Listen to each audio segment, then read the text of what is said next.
friends. Last week we talked about lost things that were found, the lost coin and the lost sheep, and how in heaven it's so exciting when somebody who's lost and sinful turns and is found and Jesus can rescue them. And this story is about that too.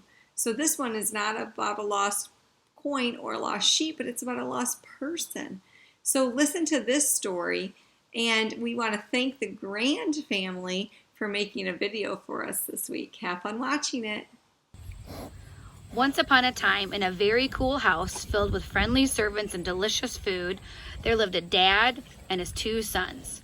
Although the dad loved his boys and gave them everything they needed, the youngest son wanted more.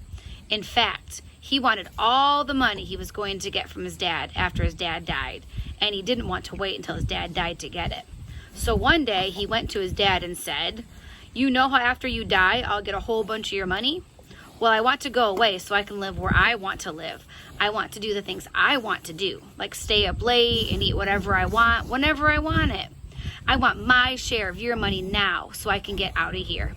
What he was asking made his dad very sad, but the father did as his son asked and gave him a whole bunch of money.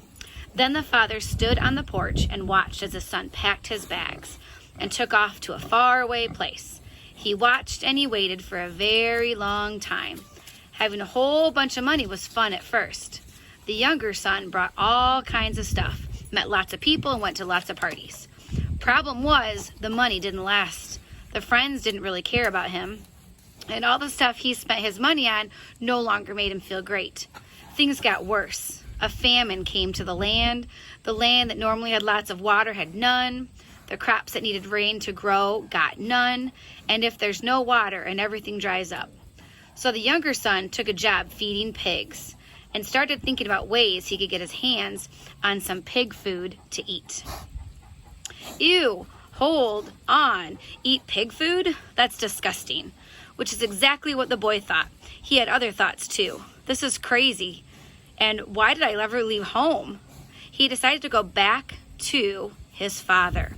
As he made the long journey back, he practiced his apology. First, I'll say, "Dad, I've sinned against God and I've sinned against you. I don't even deserve to be called your son." Then I'll ask my dad if he'll give me a job. It was a pretty good speech, and as he rounded the corner to his house and saw his dad running toward him, he started to say, "Dad, I've sinned against God and I've sinned against you. I don't even deserve to be called your son." But his dad was too busy welcoming him back to listen. "Hey everybody, look who's here. My son came back. Get him clean clothes, find him some shoes, fire up the barbecue, let's have a party." So they did. They had a huge party and invited all the neighbors. Everyone was thrilled and joined in the celebration. Well, almost everyone. The older brother refused to come. "No fair," he said. "No one ever throws a big party for me, and I've always been good." His dad saw him stomping around outside, yelling and kicking at the ground. He said, "Son, you don't get it. You are always with me, and everything I have belongs to you. But this is a really big deal. Your brother's home. He's alive, and he was lost, and now he's found. That's what we are celebrating."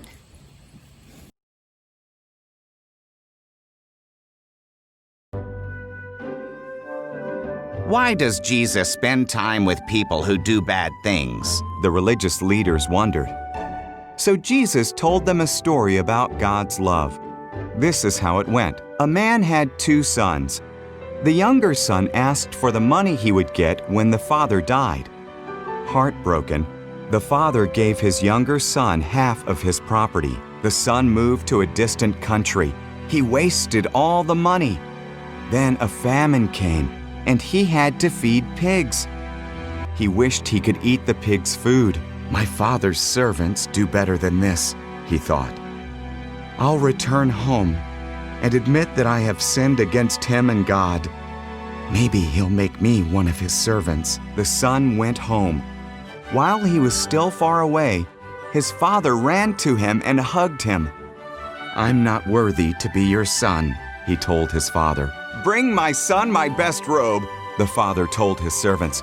Put a ring on his finger. Roast our fattest calf. My boy was lost, and now he's found." The older son was angry when he heard about the celebration. "It's not fair," he complained.